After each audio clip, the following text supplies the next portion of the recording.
Bismillahirrahmanirrahim, sahabat Abu Siraj.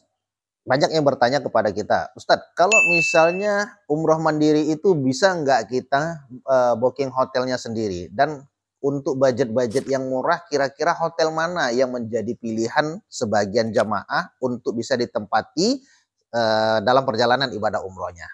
Nah, sahabat Abu Siraj yang dimuliakan Allah, kalau Anda berencana berangkat ibadah umroh dengan fasilitas mandiri, artinya Anda booking hotel sendiri, tolong dipastikan bahwasannya hotel yang Anda booking itu masuk terdaftar dalam platform-platform uh, online travel ya, dalam bookingan. Apakah itu di Agoda ataukah di booking.com ataupun OTA yang lainnya. Namun perlu diwaspadai sebahagian OTA ini ketika kita sudah membooking hotel di dalamnya, baik di Agoda, booking.com atau login sebagainya, kemudian sudah kita bayar, pada saat check-in ternyata tidak terintegrasi dengan reception hotel yang kita bayar. Nah, jadi misalnya kita booking hotel A di situs aplikasi tertentu. Nah, waktu sudah kita bayar dan kita mau check-in, ternyata di reception nggak ada bookingan kita itu. Nah, itu sering menjadi kendala di Arab Saudi. Karena apa? Karena manajemen atau sumber daya manusia di Arab Saudi ini belum secerdas luar ya.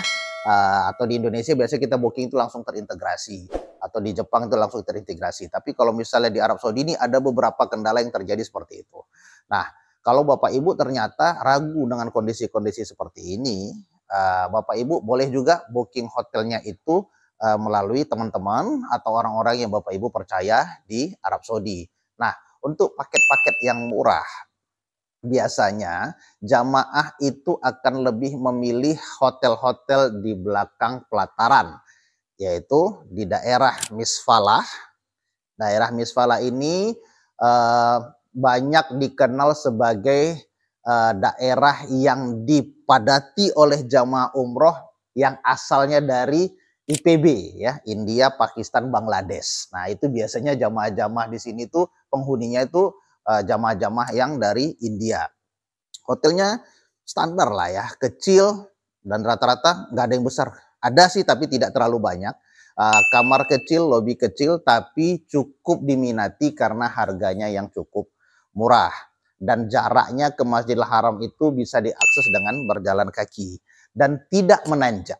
Nah, jadi kalau daerah Misfala ini biasanya kalau jamaah itu bilangnya itu ada merpati-merpati ya, karena ada lapangan yang biasanya dipenuhi oleh burung-burung merpati. Nah, pilihlah hotel-hotel yang dimanajemen dengan secara baik dan tidak kumuh, karena biasanya kalau jamaah India, Pakistan atau Bangladesh berada di hotel itu, rasanya hotel itu lebih terkesan kumuh dan bau ya. Jadi kurang nyaman untuk ditinggali oleh jamaah-jamaah yang berasal dari Indonesia. Kemudian sebagai alternatif berikutnya ada hotel-hotel yang di daerah Ajiat, baik itu di Ajiat Masafi ya, di sebelah sini nanti kita tunjukkan petanya, atau Ajiat Sud. Nah, umumnya hotel-hotel di Ajiat ini berstandar bintang 3, ada juga yang bintang 4, tapi dengan lobi yang cukup besar dan kamar yang cukup baik dibandingkan dengan hotel-hotel di seputaran Misfalah.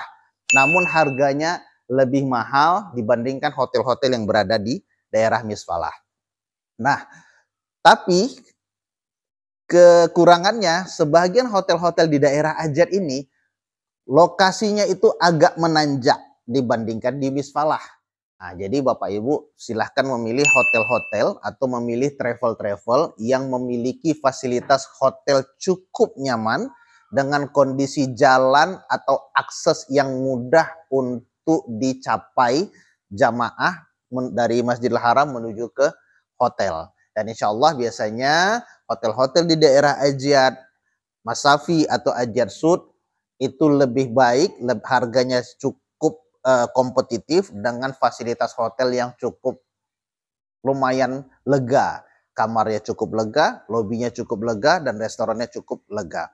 Atau hotel-hotel di daerah Ajiat Mas Safi, ya, itu ada hotel sekarang, hotel-hotel yang baru direnovasi dan cukup besar, jaraknya sekitar 500 dengan 600 meter. Satu lagi, kalau Bapak Ibu membandingkan, mencek jarak dari Google Map ke hotel-hotel tertentu melalui informasi yang ditampilkan oleh Google Map, jangan percaya 100%. Kenapa? Karena kalau kita mempercayai jarak yang ada di Google Map ini, rasanya semua hotel terkesan jauh. Kalau kita melihat, nanti akan kita tampilkan di Google Earth, Pullman Zamzam, hotel yang berada di Zamzam Tower, kalau kita tarik garisnya, jaraknya dari Pullman Zamzam menuju ke pelataran atau ke Masjidil Haram, itu jaraknya 280 meter. Kalau Bapak Ibu memilih hotel, yakinlah ketika jarak itu 250 meter, berarti itu masih dalam kategori ring 1, terjangkau dan cukup dekat dengan Masjidil Haram. Kemudian masuk kategori hotel 200 sampai 400 meter dari pelataran Masjidil Haram, itu masuk kategori ring 2 dan itu masih terjangkau, masih cukup dekat kita jalan kaki menuju ke Masjidil Haram. Ataupun masuk kategori ring 3 dari 400 sampai 600 meter, itu pun masih kategori cukup terjangkau dan cukup dekat kita jalani dari masjid menuju ke hotel. Kecuali Anda membawa jamaah yang lansia, yang susah untuk berjalan, kami lebih merekomendasikan Bapak Ibu memilih hotel di daerah pelataran atau di daerah ring 1, yaitu jaraknya antara 0 sampai 200 meter untuk jamaah-jamaah liability atau yang sulit berjalan. Itu mungkin tips dari kami pada hari ini. Mudah-mudahan segala informasi yang kami sampaikan bermanfaat untuk kita semua. Wabillahi taufiq wal hidayah. Assalamualaikum warahmatullahi wabarakatuh.